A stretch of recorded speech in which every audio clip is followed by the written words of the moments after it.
You're listening to Promptly Speaking, the podcast where we examine how AI impacts the way that we live, work, and think. I'm your host, Sarah Roberts, and with me is my co host and husband, Dan. Hey there. I'd like to introduce Sara Filipčić, and I hope I said that name correctly because I am not great at pronouncing names. But we're so excited to have you here for so many different reasons. We've had a bunch of interesting guests so far, but we've very much been focusing on how AI and generative AI is impacting how adults think and work and feel and all these different things. But it's so important. All these little tiny adults that are starting to grow up and starting to learn about who they are and what they care about. That's where your expertise comes in. And for us, having a couple little girls, just trying to think of how do we shape them in the right way? How do we get them ready? I'd love for you to share a little bit more about your background, what you're focused on, and even where you are right now. Yeah. Thank you, guys. I've been very excited for this day to come, and I'm excited to share all the knowledge and insights that I gathered in the past about 7 years. It's been now that I've been in this field. So, yeah, a little bit of a background on me. I'm originally from Croatia. I studied social work and I specialize on technology's impact on child's development. We are observing more and more cyberbullying cases. And Croatia is always like at least 5 years behind when it comes to the trends. So it was really alarming to see more and more kids being afraid to go to school, social workers, parents, teachers not knowing how to even tackle these issues. So that was one of the things that got me really excited about the space. So I started doing research studies, and I was lucky enough to conduct a study with researchers from Yale Center for Emotional Intelligence, where we examine how is technology changing the socio-emotional development of youth. We were focusing mostly on preteens and teens, and as a result of that study, we created a new framework which was called emotionally intelligent usage of technology. And the idea behind the framework was that today we no longer have to teach social and emotional intelligence only human to human, but also human to machine. So based on that, we had a couple of pilots in Croatian schools, and then I built a prototype. Actually, I found someone on Fiverr, paid them $300 to build me a prototype, and so we built a game, and that game got me into an incubator program in New York. So about 3.5 years ago, I moved from Croatia to United States, and a lot has happened ever since. Built a couple of products in the space in edtech, healthcare, but yeah, happy to dive deeper into that. So right now I'm a founder of a company called Be Humane, and our mission was always healthy human machine relationships, but with the focus on children and family systems. One of the things I love about that focus is you are just acknowledging the fact that this is going to change. I think there's so many of us who are like, no, no, no, it's only ever going to be human to human. And you just kind of see it. It's already happening in certain places. And I think having that foresight can help us help our children understand how to even think about a relationship Yeah. with a machine. I mean, we already have relationships with our coffee maker, we have relationships with social media, so technology is permeating all aspects of our life, but I think taking an intentional path is just so Yeah. fascinating. Thank you, guys. Yeah. Yeah. Thank you so much for being here. I'm so excited about Yeah. this. And even before we had kids, it was like, oh my God, what if we have daughters and then they have an Instagram account or whatever that's going to be in 15 years? And like just this terror of what do we do? And I feel like this is that next frontier. It's terrifying, frankly. It's terrifying. I think it's hard for even us Mm. as adults to navigate these chatbots and these virtual companions and all of that. And so I want to open it up with like your work is so much about how to empower parents to have the right conversations and to Mhm. help their children grow up in this technological age. But that first instinct, at least for me, and I think probably for a lot of other parents, is just, well, I want to protect them. Like Mhm. don't Mhm. create an Instagram account and definitely don't put a photo of yourself in a bikini on there. Mm. Does coming at it from a place of fear and protection, does that work? Is that the right approach? Yeah, I personally don't think it is. And unfortunately, I've seen it multiple times playing out very badly when it was coming out of fear. One case that really got to me was last summer. I was mentoring at Harvard, and one of the students that wanted to work on Be Humane was this girl that the reason why she chose working with my startup versus some other startups was because her sister was 3, 4 years younger than her. I think she was 13 at the time. She had this encounter where her parents forbidden her access to social media, and so she was not allowed to even have a phone. And there was no conversation about it. It was like simply, we are not allowing it in our household. You're not going to have access to it. When you turn 16, 17, then we can talk about it. So, what she naturally did, what every preteen and teen does, is like she found her way to get to what she wanted to do. So what she did is she just used the smartphone of her neighbor. So every time she would go to play there, she would be using her device. She created an account there. She was chatting with people through Snapchat, through Instagram. And so this entire time, her parents obviously didn't know about it. And so what happened was she actually developed this relationship with someone online, and that person was representing themselves as if they are their peer from the school, but actually it was a predator who was just extrapolating information out of her about her family, where she lives, what the schedules are like, etc. And at the one point, what he did is he threatened her that if she doesn't send him nudes, that he's gonna go to their address and kill the parents.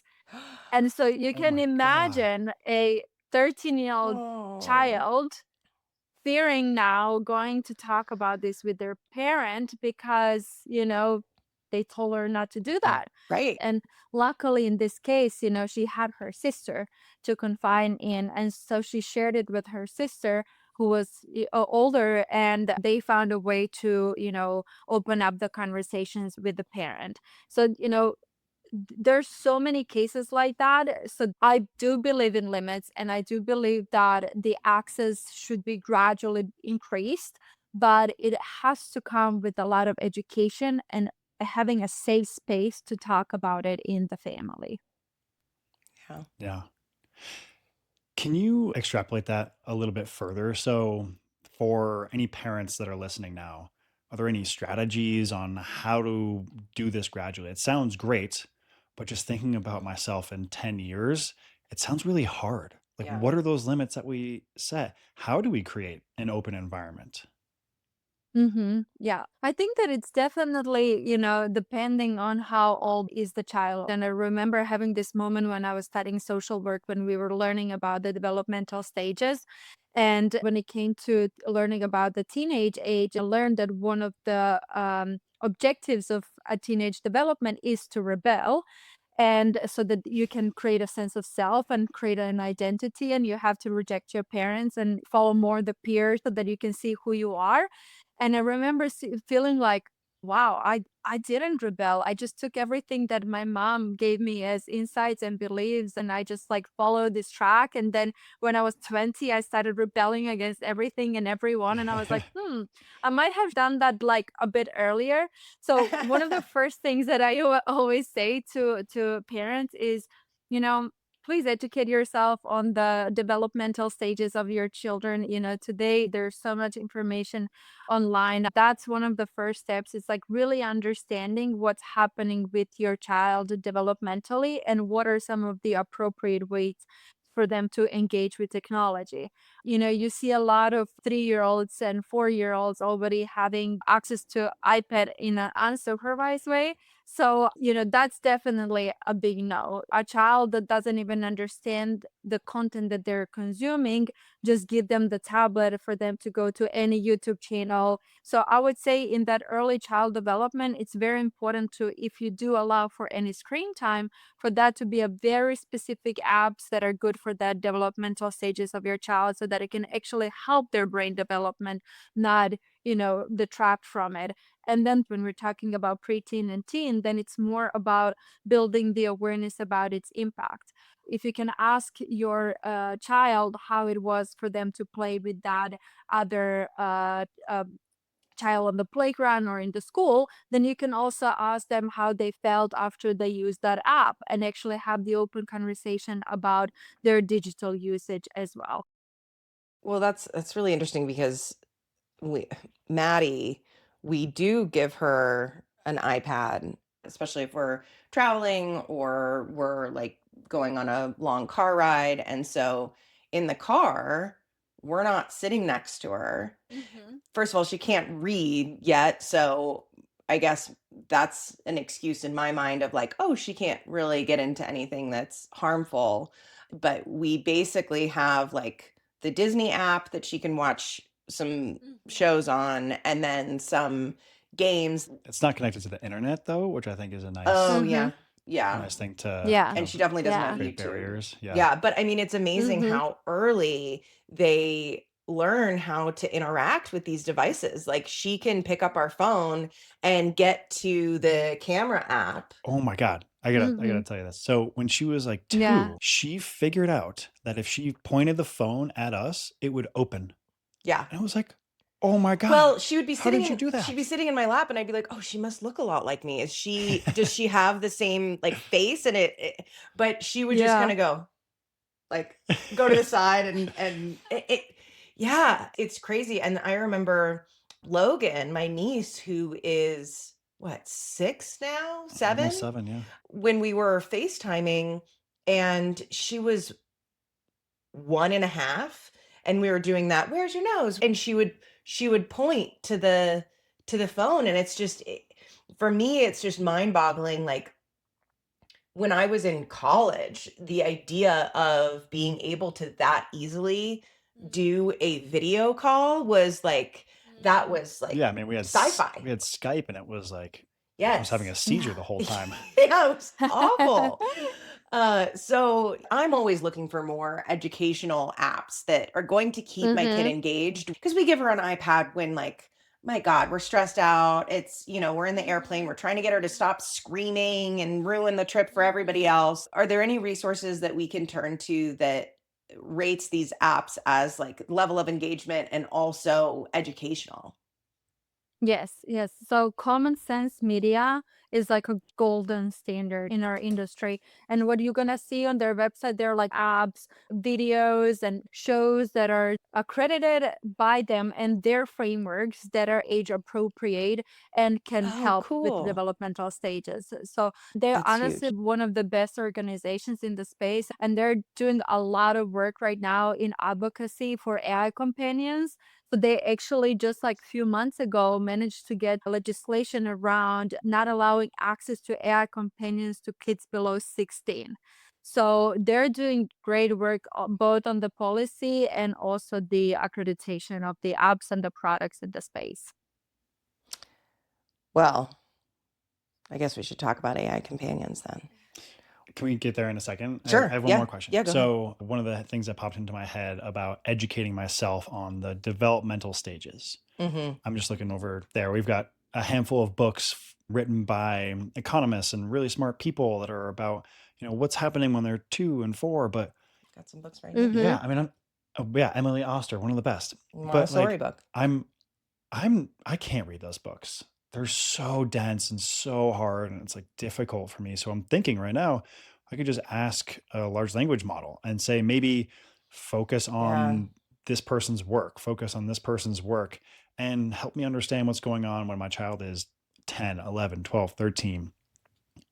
I mean, it Mm-hmm. seems like a no brainer, but Yeah. you probably know better. What are the cautions that we should be thinking about?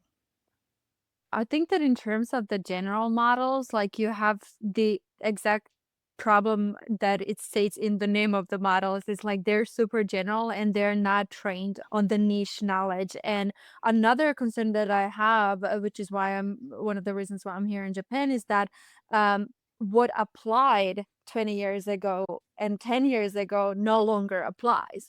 So even the scientific Mm, papers, even the data that LLMs are trained on I question how up to date they can be, given that we are seeing a whole new set of challenges and problems with socio-emotional development and mental health crises that are happening just in the past like 2 to 5 years. So there are apps that are being built in the space. One of them is Hey Ginkgo, and it's built by Larissa May, and her co-founder is I think he's a clinical psychologist. And so it actually does exactly this. It uses up to date insights in the developmental stages that are being affected by the technology. And it helps with the conversational AI, but also they have a human in the loop. So they connect you with the therapist as well if there is a need for it. Oh, And there was Oh man. another one which was really big.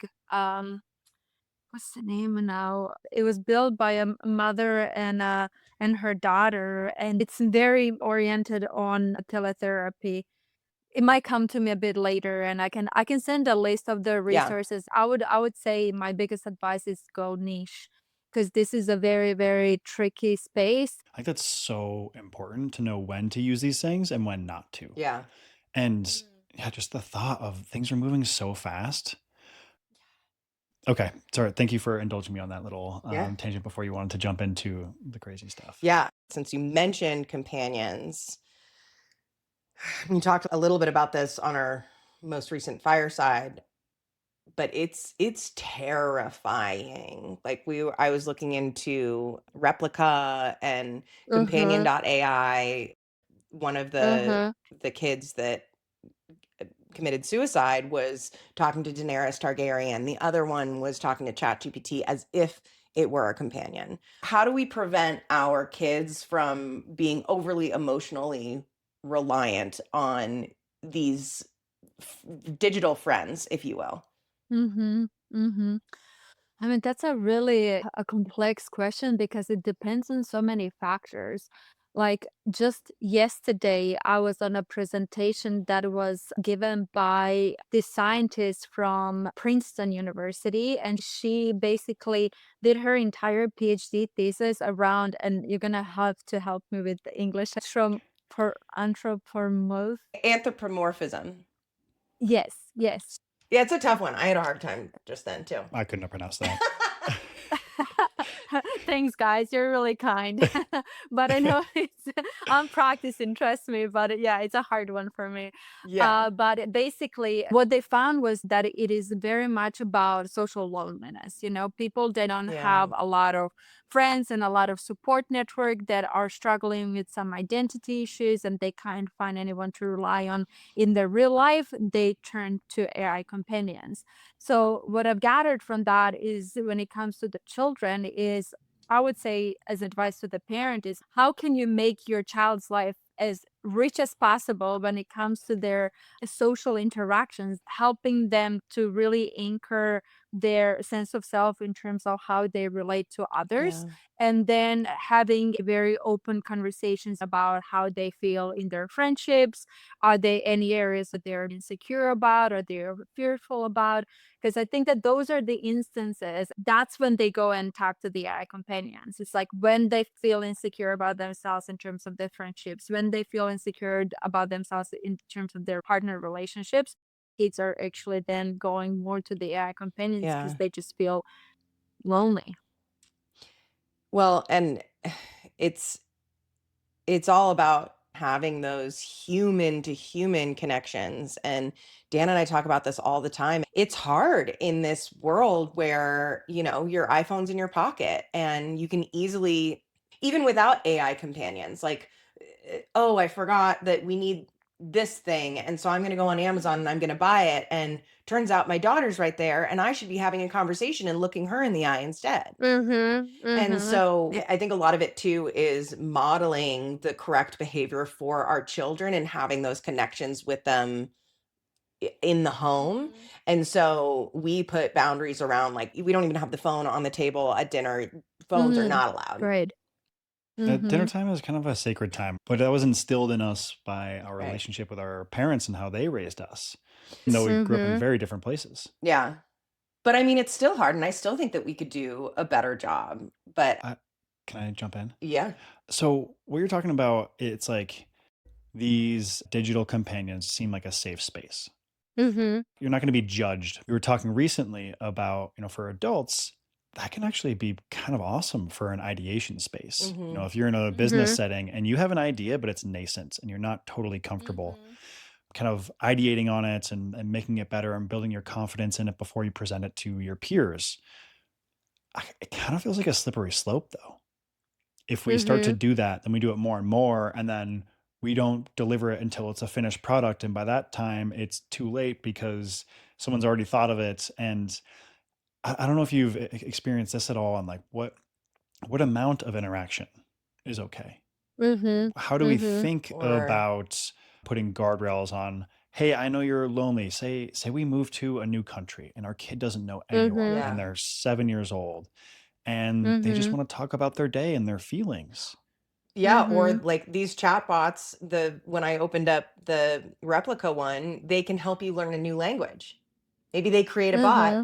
to help them learn the language, and then all of a sudden, Yeah, they're only talking. so Yeah. are there like warning signs that we can look for both in our kids and also in ourselves that we're using it too much or we're using it the wrong way?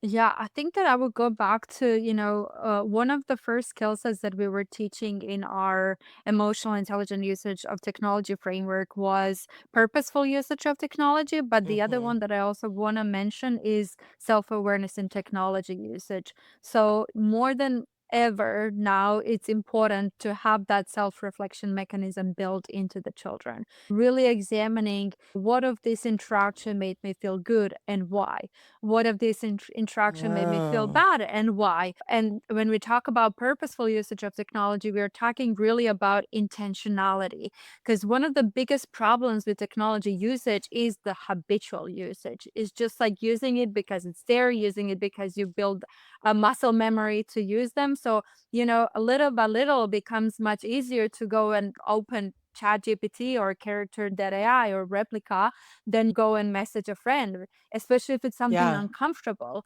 And we are creating a very, very, very fragile society because kids need that confrontation. They need to feel uncomfortable. Yes. They need to be confronted with shame, judgment, fear, etc., etc., because that's what's helping them to build a sense of self. That's what's helping them to become more resilient and to be able to go out into the world. Actually, the science shows that it's not about the time it spent, but about the quality. So if you spend 2 hours talking to the companion versus 1 hour, again, it's a question of like the quality. What are you talking about? Are you ideating? Are you discussing the ideas that you have for a project or a different idea for a homework assignment? Or are you actually just getting into this loop of constant validation? Well, and similarly, quality is really important when it comes to your human to human relationships. And we've already talked about some of the mental health stuff, so I'm already going to have to put a warning on this episode. But I'm gonna go here. I was hospitalized on suicide watch my freshman year of college, Mm, and my high school had 400 kids in it.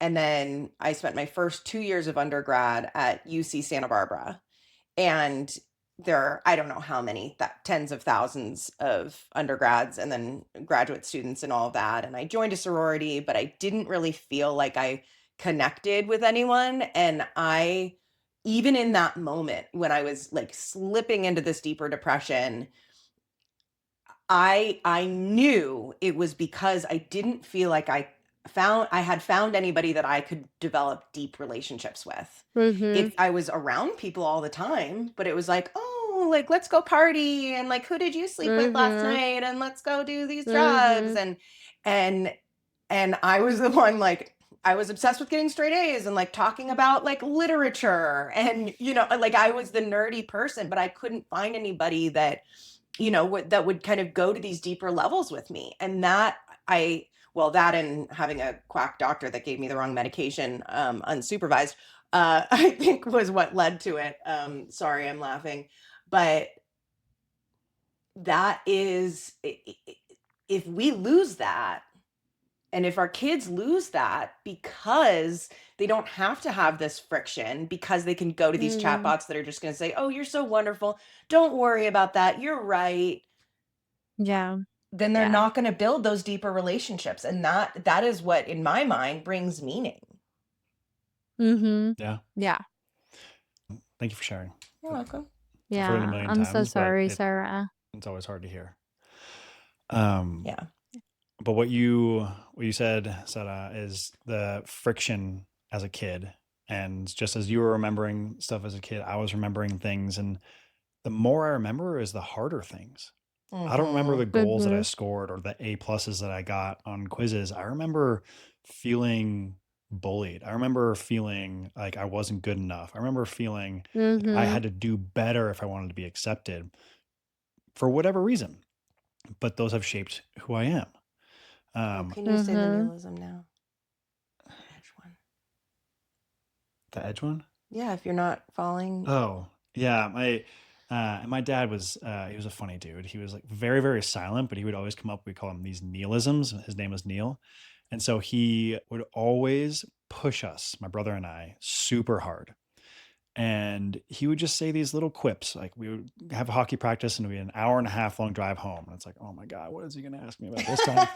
And sometimes I'd be proud of myself, but he would often ask, like, how are you ever going to find your edge if you don't fall?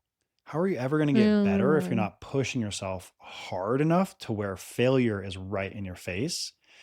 And that has shaped me so much. mm, I just think of like my daughter, if she is struggling to find friends or to do well or to learn something, I kind of want to sit in the uncomfortable Mm, more, even more than I am doing now. And hopefully I don't over index on the wrong side, but it's okay. You got me. yeah. I'll give her all the flowers and But yeah, sunshine. we don't want to be creating a bunch of soft humans that can't deal with failure, that can't deal with feedback.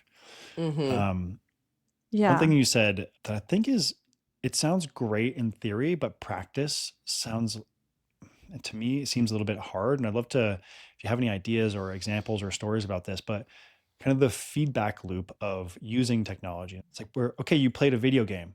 What was that like? Mm, Did you enjoy it? Anytime she plays video games, I ask if she wins, but she plays these like world scenario games like Yeah, Zelda. Zelda. Yeah. She's- And I never played at the end. That's no fun. but like how do you create that muscle memory of interacting, of having a child give you feedback? Mm-hmm. Yeah, that's a really good question. And one thing that also comes to mind as I was listening to your story is, how your dad was kind of nudging you to explore the edges of yourself in real life. Now we have a digital generation that's doing that in the digital world. So, Yeah. sometimes these games that they play, they can also teach them how to fail and how to cope with failure. And I know with my little nephew, who is now 7 years old, he sometimes has an equal amount of frustration and rage when he loses a soccer game as he does when something doesn't go his way in the games that he plays on tablet. So I think that a similar type of thing still applies, but then what happens is because it's digital, parents don't engage with that because they usually Yeah. use it so that they just distract the kid and make it easier for themselves to finish their task, which I completely understand. But if we approach it in the same way, if we try to help them to learn how to regulate themselves when they lose in their digital worlds, I think that that's one important conversation to be had. And my nephew, every time I would come to my sister's house, I would sit down with him and I would watch the game that he's playing because again, from science, it says the co-viewing is the most healthy way a parent can engage with their kid in terms of their digital worlds. So it's similar to, like reading a book to them, but it's not a book, it's a game that you're playing together or a So I video. can play video games with my kids? Yes. This is great news. This is great news. And we've been getting out the board games a lot, and I'm not going to stop that, but Mama likes some Yeah, games. they would love it. But the important part is to play the games that they want to play, you know, Right. not to usually, you know, like maybe you would like some other games on tablet and but they're not like still into those games. It's like, you know, my nephew Yeah. was playing this boring game and I cannot believe he would play it for like, I don't know, like way too long sometimes. And it's like he's literally just pressing like this for his character to step over something, you know, or move them on the side and collect the coins.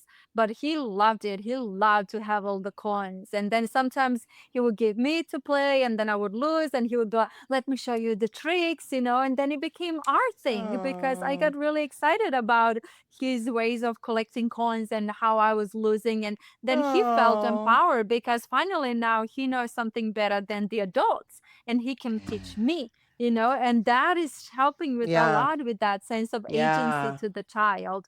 But none of That that would happen if I wasn't asking questions and if I wasn't sitting down and trying to understand what gets him excited about the game in the first right. place. I mean, that's just so that was like ding ding for me because, we have Mario Kart down in the basement and I would think like, oh, well, I have to wait until she's old enough to actually play Mario Kart, but like that's beside the point. Like there are games that she could want to play. But yeah, that's such a great reminder and I think Th so that's one potential barrier in a parent's mind of like, "Oh, that's boring. Like, let's just let them do that when I'm cooking or whatever." Another one though, I feel like is we wanna teach the things that we know. Mhm. Right? And Mhm. so I think flexing that muscle of being curious together and learning about this technology together is something that we should maybe keep in mind because right now it's replica and character.ai, but like what is it going to be Mhm. next year? What is it going to be when our kids are teenagers? And so um opening up that dialogue and how do we do that like because I can imagine Maddie being like, "Oh, mom, you're so uncool, and like you don't get this." And how do you do it in a way where either they don't feel like ashamed or I don't know, ashamed of us, Mhm. ashamed of themselves? I'll tell you one really funny story. A few months ago when I was in Croatia with my nephew, we were talking about aliens. And I was like having, you know, sharing my thoughts about them. And he's like, yeah, yeah, yeah. They exist. They're on an island next to Serbia. And I'm like, that's very specific. Okay. Island next to Serbia. First of all, geographically speaking, okay, sure. But I'm like, where did you hear that? And he's like, yeah, I mean, the YouTuber that I watched talked about it. And I'm like, Vin, Oh, you do know that everything that's said online doesn't mean that it's true, you know? And then I went to talk right. to my sister and I was like, did you have the conversations with him about that? Like, does he know that not everything that he hears online that it has to be true? So I think that those are really, really important conversations that as a preparations for giving more and more access to different platforms. Well, and I bet because you are open with these games, he felt more comfortable probably bringing up stuff that he's learning on these devices. But I want to also pivot a bit. And what about that first story that you told us about the girl who ended up talking to that online predator? I mean, gosh, if you were that parent, like, I get it. I get why you were Mhm. trying to just protect your daughter. You love her. And now this happens, and maybe you're educating yourself and you want to change that dialogue, change that relationship. How do you go about doing that? Yeah, I think that first of all, it's a very important for any parent that is going through anything similar to that, not to feel guilty about it, because I think it's important to understand that as parents, we, you know, and I cannot wait to be in this position because I'm sure like anything and everything possible in my power will I do to protect my babies, no matter how old they are. But you Yeah. know, part of that is learning in a hard way and part of that is having these mistakes happen, but then it's Yeah. about building trust, you know, and having that conversation and coming in from the place of self-forgiveness and the forgiveness to the child. And I often share the story that part of the reasons why I started this company in the first place was because when I finally admitted to my parents that I'm battling an eating disorder, they yelled at me and they punished me. And that was like the first time that they reacted that way, but I understood because they didn't know how to deal with it. So that Yeah. overreaction and that frustration was their protection mechanism. But to me at the time was terrible because I needed help. I didn't need to get punished for the things that I was already battling in myself so deeply. So I think that that's one thing is like to really understand that, similar to any relationship, it's very important to just rebuild the psychological safety Yeah. and find the ways to move forward and recreate the boundaries around the usage of technology and have a bit more discussions around, okay, what's actually happening behind it, and then dig into the education together. Maybe go together to some seminars where people are educating on digital citizenship. So I think it's very important to make it a family activity. What is digital citizenship? Digital citizenship is an entire branch of education that's all about how do you use technology in a safer way. So it's all Oh, about cybersecurity, data privacy, data safety, but not just like the technical components of it. It's actually understanding like what happens with my data when I share it online. Digital right. footprint is a part of that. It's like really, really understanding that, today, again, the entire premise of our work is you're no longer just a person in real life and a person walking around the world. You're also a person in digital world, and therefore you are also a digital citizen. So what does that mean? How does the data that you Oh, share move around the Mhm. platforms, and how can you be more protective? So that's, for example, I see a lot of parents making a choice to not to share the images of their kids online. So that would be, let's say, a part of the digital citizenship education. Yeah, that's a path that we've taken. I'm just you're beautiful, and I know our girls are gonna be beautiful, so I'm yeah. terrified I'm not allowed about to putting them. post anything about, so No. I don't post anything anymore Um, because okay, we could go one of down my the rabbit friends. hole for a while. Um, I want to talk about so you grew up in a very different culture than ours in a different Mhm. country. Now you are in Japan studying Yeah. more cultures and how they're interacting with AI. I'd love your perspective on how different cultures are thinking about this. Which ones are, I want to say further ahead, but it's not like a race to get in any specific place. Mhm. It's just which ones have adapted differently. Love your thoughts on what you're Mhm. learning. Mhm. Yeah, I mean, that's definitely a whole reason why I came to Japan in the first place. And so I'm actually here researching robotics. And again, robotics in the context of child's development and family systems. And I'm doing it here, not in San Francisco, because they are more human centric in their approaches. So my intention coming here was to really understand the fabrics of society and what makes them that way. And it didn't take long, to be honest, to get to the answer. First, I did my research before coming to Japan, but just being here and feeling it, it's like you totally, totally understand.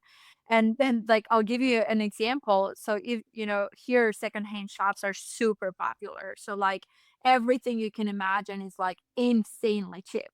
But secondhand shop in Japan versus secondhand shop in Croatia or United States, whole other different thing because here they preserve everything with such a care and such a Mm. respect so that when you're buying something which is secondhand shop, you would not be even be able to recognize it was already used because fundamentally they're thought in through Shinto religion and Japanese Buddhism that there's this belief that you need to be good to everyone and everything. So that extends to a water bottle, that extends to a foreigner, that extends to AI, that extends to robots. So they're fundamentally trained in their culture to just, be humble and respect everything. And therefore, as a result of that, the adoption of the newer technology is much, much faster and cleaner because they fundamentally have that approach. So, for example, they're currently struggling a depopulation crisis. And a way to tackle that is they are building these Android robots, which are teleoperated and telecommunicated by, for example, you have a kindergarten where there are a bunch of little robots, but behind the robots, when you interact with the robot, it's actually, an elderly person that is lonely in their home and they cannot leave their home because they have X, Y, and Z reasons. I was just on Monday at this cafe shop in Tokyo where is a bunch of robots, but when you're interacting with them, you're actually interacting with people that are paralyzed and people that, for whatever disease, they ended up losing the ability to walk. Wow. So you have this human to human connection, but it is intermediated by technology. So it's Oh my very, very gosh. interesting how their ways of thinking had actually made them build and use technology in a different way. Because West is very much autonomous systems. Let's make them autonomous. They're separate to us. It's like human versus machine. Here is human machine symbiosis. We coexist together. We take Wow. care of each other, and I think that that's one of the things that I see the most that's missing currently in the United States in every aspect of the country, especially in policy, in education, and in design decisions behind the systems that are being built. It's amazing. Just the culture they have built has shaped how they think about technology. And obviously, I mean, now that I say it out loud, it's obvious. Like the culture here in the US is just so disjointed and it's different in every single city. And there isn't like one single North Star for how we operate. And so there's all this like Hmm. combat on how do we think about doing things, Or but treat each also, other. yeah, Mhm. man, that is just fascinating and so lovely to just Hmm. imagine that, Yeah. think about, FaceTiming with my mom. That fills her cup, especially when I show her Mhm. our girls. But, we're not giving each other hugs and we're not, sitting next to each other at dinner, but still she's able to be closer. And for those folks that you're describing, man, what an Mhm. amazing experience to feel that connection and like real connection. And Yeah. I'm, I'd love your thoughts on this because you've talked about this a little bit. You can feel like you're connected to an autonomous bot because it is Mhm. saying certain things like, I Mhm. understand you, or thank you for sharing. But it's just guessing random tokens to get you to keep talking Mhm. with it. Mhm. That type of connection versus connection with a robot, but there's a human on the other end. How are you Mhm. seeing that change this kind of feeling of connection? Yeah, I mean, to be honest, if you asked me this question a week ago, I think I would answer it very differently. But I still do have a little bit of a hot take on this, purely because I think that the future that I've seen being built in San Francisco is like that's still going to happen. So I think it's incredible that we have these examples of like how we can extend human to human connection by using technology, by utilizing technology. Robots are just one way. We're also talking about VR and metaverse and things like that. But I also do believe that this ways that we are now connecting to machines, autonomous systems, is a part of our evolution. And I think that we like it or not, that's going to be irrelevant personal opinion because it's going to happen. So to me it's like, okay, knowing that it's going to happen, how do we ensure that it happens in the best possible way? But the thing is, we don't even know what the best possible way is yet. What does a Hmm. healthy human machine relationship look like? Can we take everything we've learned from human to human connection and apply that to human to a machine? I don't know, honestly. I don't think so. I still think I remember a lot of research about what actually impacts the mental health is the fact that technology detracts from the human to human, the face to face time that we have with people. And we do need that. We biologically are wired to have a face to face time to connect with other humans. But then again, the question is like now I'm going after Japan to China, and I'm going to be seeing this very realistic robots that you would not be able to recognize whether or not they are human or not. And when it's as realistic as that, like what is going to happen in like 20, 30, 40 years down the road when you're not going to be able to recognize, are you talking to a machine or are you talking to human? So I'm get really, really excited about those questions. I simply don't really have a lot of very clear answers right now because it's literally what I'm going to spend the next 5 years of my career digging deep into. But I think in this transition phase that we are at right now, we just need to approach everything with more caution. Instead of like Yeah. fully leaning into building relationships with AI companions and with machines, I think we just need more, again, critical thinking, self-reflection, and all of those strategies. But I think that's a very optimistic way of thinking. And I think it's just I had a period of time when I was in United States earlier this year when I was in San Francisco. I was going through fundraising, a heartbreak. One of my best friends stopped talking to me, and my family is on the other side of the world. I'm trained as a European, and for me it's like, oh, brotherhood and community and all of that. And then I come to United States and it's all like every man for themselves and everyone is Mm-hmm. individual and everyone is just doing their thing and you feel guilty, calling a friend in 30 minutes during the day because maybe they're now in an important meeting and they're working and building their career. So I found myself talking to ChatGPT all the time because I didn't have anyone. My mom was, other time zone. I couldn't call her. So I was leaning towards talking to ChatGPT. And so I think that if we do it as adults, and I'm like building in this industry, I'm reading the science, I'm seeing what's going wrong, and it's still easier for me to do that than sometimes, have that uncomfortable feeling when I'm calling a friend that might be on a meeting. So I think we Mm-hmm. have to take that into an account and really understand that unfortunately, and I was saying this before AI companions became big, I anticipated that suicide and I was not surprised by when it happened. And when the second one happened, I was also not surprised. And I always said, 2012 we skyrocketed 66% increase in suicide related outcomes when social media became mainstream. And social media didn't have the algorithms to just learn everything about you within 20 minutes of conversation and Yeah. personalize it, but this technology does. And what's even scarier is that, there will be a lot of new mental health diseases that we are not even able to comprehend right now. So that's the thing that I would really be very cautious about as a parent is like how can we build a safety in real life and have the conversations so that my child doesn't have to rely on the Thank you for sharing companion. that, by the way. Yeah.